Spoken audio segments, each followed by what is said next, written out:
Hmm? Okay, let there be light. So I almost forgot to mention Our Lady of Knock, Ireland. And I don't know what era in history she appeared, but when she appeared with St. Joseph and also St. John the Evangelist. And she appeared also with the Ark of the Covenant. I believe that St. John the Evangelist was representing the little box, and probably our Lord's Blessed Sacrament was in there.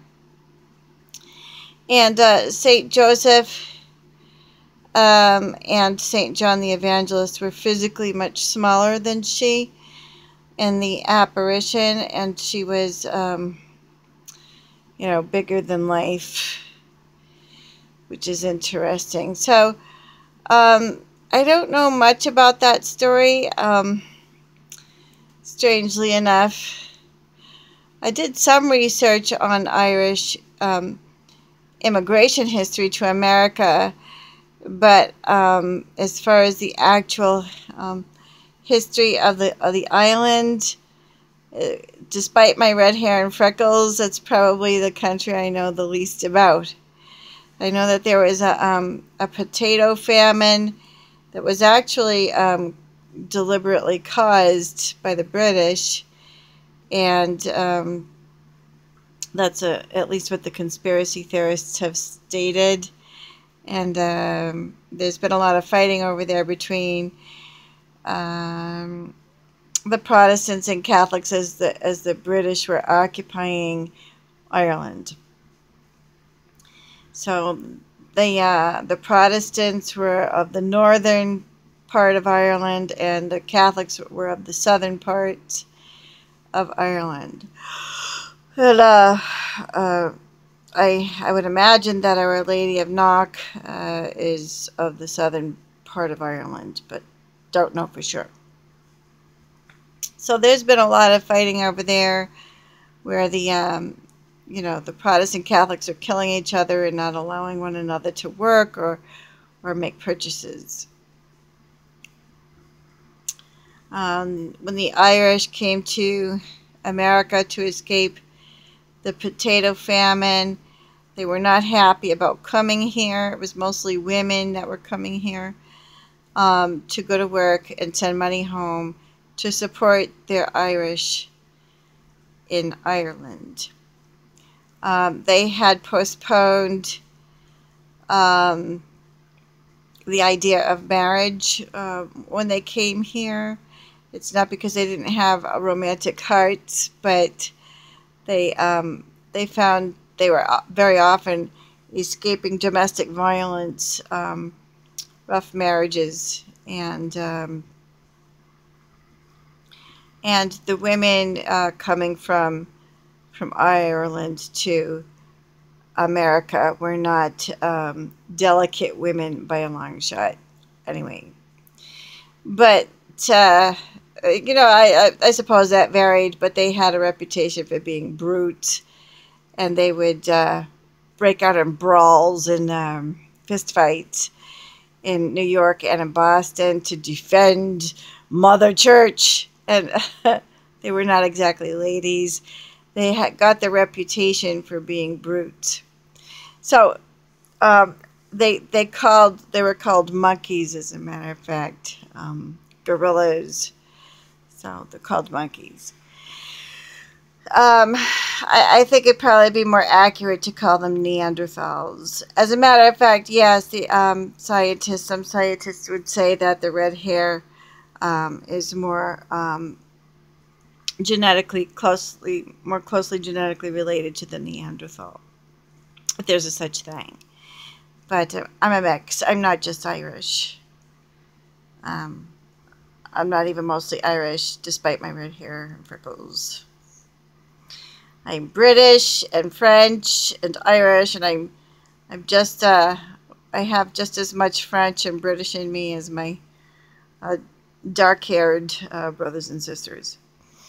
So same father, same mother. but I got the light complexion. And so yeah, the Irish. You've heard of the Fighting Irish? That goes back to the 19th century.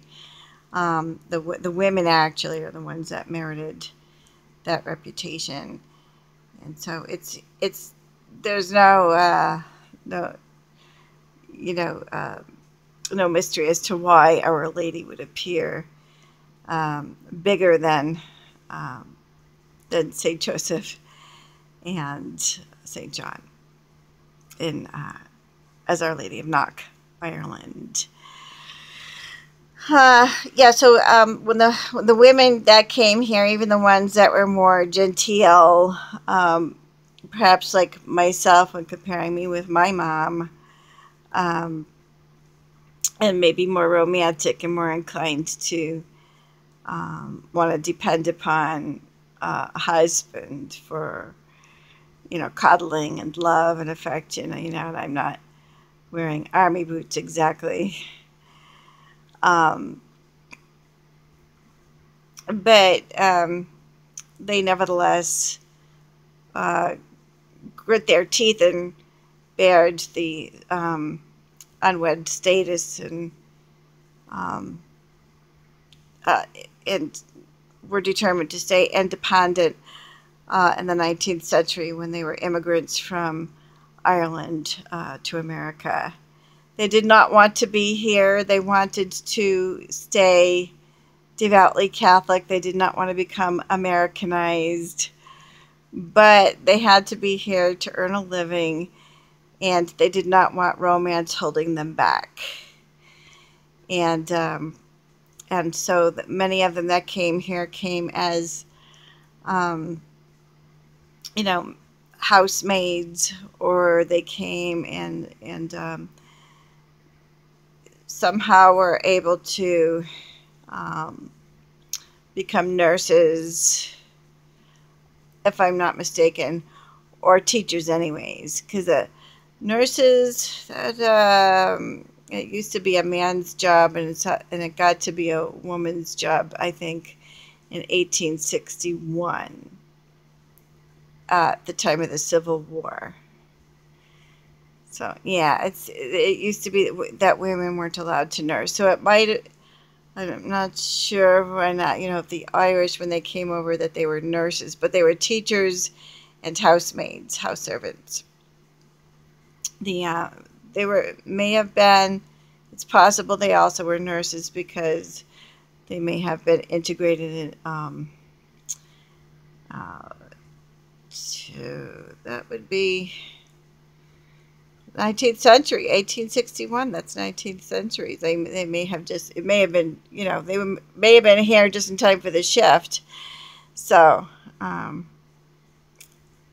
of my relatives also are German, and probably have just as much German in me. So we got quite a lot of German history to go over. And they contributed very much to the Union in the Civil War. Both the Irish Brigade, and the Germans contributed very much to the Union in the Civil War,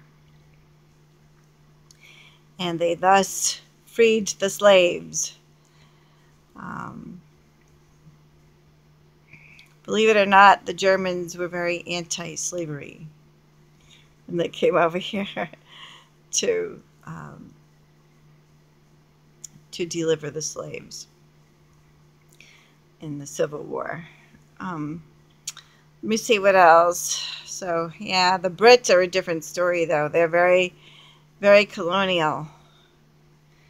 So I mean, you would think that the Germans should have had an evil reputation, but they hadn't, for some reason, acquired it as yet in 1861.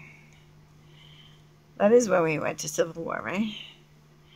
Pretty sure. From 1861 to...